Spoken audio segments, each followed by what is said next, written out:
If you don't get rid of those flowers, I'll make sure your grandma is kicked out of this neighborhood for good." Those were the exact words that came hissing out of Karen's mouth as she leaned over our front gate. Her eyes, sharp and cruel, darted toward my grandmother, who was sitting peacefully in her wheelchair pruning her roses. My grandma, 74 years old, disabled from a stroke years ago, didn't have many joys left in her life. But her little garden?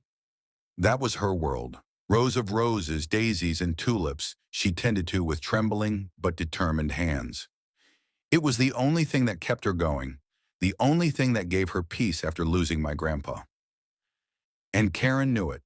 Karen was the self-appointed enforcer of our HOA rules. She didn't actually hold a board position. She just made it her mission to patrol the neighborhood with a clipboard, filing complaints about anyone who didn't fit her idea of perfection. She hated our garden from the moment we moved in. She said the flowers were too bright, too messy, and broke HOA guidelines. But what she really hated was the attention my grandma's garden got. Neighbors loved walking past. Kids stopped to smell the flowers, and people always complimented her. And Karen, she couldn't stand not being the center of attention. That day, she wasn't just threatening a fine. She was threatening to take away the one thing my grandma lived for. I stepped between them, my fist clenching. "You're not kicking her out of anything. This is her property, her home," Karen smirked. "We'll see what the HOA says about that." Then she snapped a photo with her phone, like she was gathering evidence for a crime scene. My grandma's hands trembled around her pruning shears. Her lips quivered. "All I want is my flowers. Why does she hate me so much?" I didn't have an answer, but I made a promise right then. If Karen wanted a war, I'd give her one. What I didn't know was just how far she'd go, and how the fight would explode into something so big the entire town would soon be watching. Hook for next episode preview, because the very next morning, we woke up to find a bright orange notice stuck to our front door, an HOA violation. And this one wasn't just a warning. It was an eviction threat. The violation letter was plastered right on our front door. The bold red words made my stomach drop. "Remove unauthorized landscaping or face daily fines and possible eviction." My grandma's garden. Unauthorized. I crumpled the letter in my fist, fury burning in my chest. Karen had wasted no time. Less than 24 hours after her little threat, she'd filed an official HOA complaint and somehow twisted the rules in her favor. When I showed the paper to Grandma, she just sat silently in her wheelchair, staring out at her flowers. Her eyes glistened, but she didn't cry. She just whispered, "They can't take this from me. Not my roses." I promised her they wouldn't, but truthfully, I didn't know how I was going to stop them. That week, Karen doubled down. She strutted through the neighborhood like she owned it, clipboard in hand, snapping pictures of our garden every single day. She even started gossiping to other neighbors, spreading lies about us. "They're lowering property values. She's letting weeds take over. Those flowers are an eyesore." None of it was true, but Karen's poison worked fast. A few neighbors who used to wave stopped making eye contact. One even crossed the street to avoid walking past our house. The isolation was brutal. By the weekend, the HOA had scheduled an emergency board meeting to address our violation. Karen made sure to invite herself, even though she wasn't officially on the board. And of course, she brought a thick folder of evidence. I'll never forget the way she smiled as she slid those photos across the table. Pictures of my grandma's roses, her tulips, her daisies. "Clearly," Karen announced, her voice dripping with fake authority, "this so-called garden violates our neighborhood aesthetic. It must be removed immediately," I argued. I begged. I even pulled out the bylaws myself. Nowhere did it say flowers weren't allowed. But the board members were too afraid of Karen's constant nagging. One by one, they nodded in agreement. The decision was made. Grandma's garden had to go. When I told her that night, she just sat quietly, running her fingers over a rose petal like she was saying goodbye to an old friend. My heart shattered. But then, something unexpected happened. The next morning, I walked outside to find two of our neighbors standing in the yard. Mr. Peterson from across the street and Mrs. Alvarez from the corner lot. Both of them had shovels in their hands. "We heard what Karen's trying to do," Peterson said, his voice firm. "It's wrong. We're not letting it happen." And just like that, more people started showing up. Neighbors I thought had abandoned us came back. Some brought watering cans. Others brought fertilizer. Someone even brought new flower seeds. Karen might have poisoned a few minds, but she underestimated how much people loved Grandma's garden. By noon, there were over a dozen of us in the yard, working together, planting, pruning, and making the garden more beautiful than ever. Grandma sat in her wheelchair, tears streaming down her cheeks, not from sadness this time, but from gratitude. It felt like we were winning. But Karen, she wasn't finished. That evening, as the sun dipped low, I caught her standing at the edge of our yard, her face twisted with rage, her phone pressed to her ear.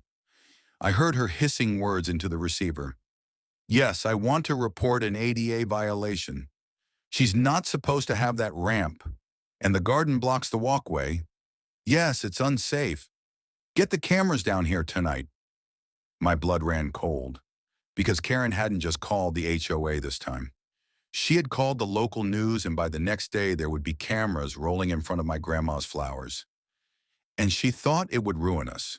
But little did she know, the story was about to blow up in a way she never expected. The next morning I woke up to the sound of car doors slamming outside. When I peeked through the curtains, my heart stopped. Two vans with satellite dishes were parked across the street. Reporters, cameramen, microphones. And right in the middle of it all was Karen, arms crossed, a smug smile stretched across her face. She waved the reporters over, pointing directly at our house. "Over here," she barked, her voice sharp. "This is the violation I was telling you about. This so-called garden is a hazard and a disgrace to the neighborhood." She was actually loving it. The cameras, the attention. Karen was in her element. I rushed to my grandma's side. She sat in her wheelchair on the porch, clutching her hands together nervously. "What's happening?" she whispered. "Don't worry," I said, forcing calm into my voice. "She's not going to win this time." But inside, I wasn't so sure. Karen had turned this into a public spectacle, and the HOA was already against us. If the media painted us as rule breakers, Grandma's garden really could be gone forever. The reporters marched up the driveway. One of them, a woman with a notepad, spoke first. "We've been told you're violating HOA rules and blocking pathways with this garden. Care to comment?" Before I could answer, Karen shoved her way in front of the cameras. "This woman is illegally altering her property," she declared, pointing at Grandma like she was some kind of criminal. "Her flowers block the sidewalk, and the ramp is unsightly. We've been trying to get rid of it for months." The word unsightly hung in the air. My jaw dropped. Did she really just insult my grandma's wheelchair ramp on live TV? The reporters' pens froze mid-scribble. The cameramen zoomed in closer. The silence was deafening. That was my moment. I stepped forward, pulling out the violation letter Karen had shoved on our door. I held it up so the cameras could see. "This is what they sent my grandma. A disabled woman who spends her days in this chair. Her only joy left is tending to these flowers. And Karen here?" I turned, locking eyes with her, my voice steady but sharp. "She's been harassing her for months. She doesn't want flowers gone. She wants attention." The reporter's eyes widened. Cameras swung back toward Karen. Grandma, her voice trembling but strong, added softly, I just wanted to grow roses. They make me feel alive again." That's when the crowd began to form. Neighbors, real neighbors, stepped out of their homes.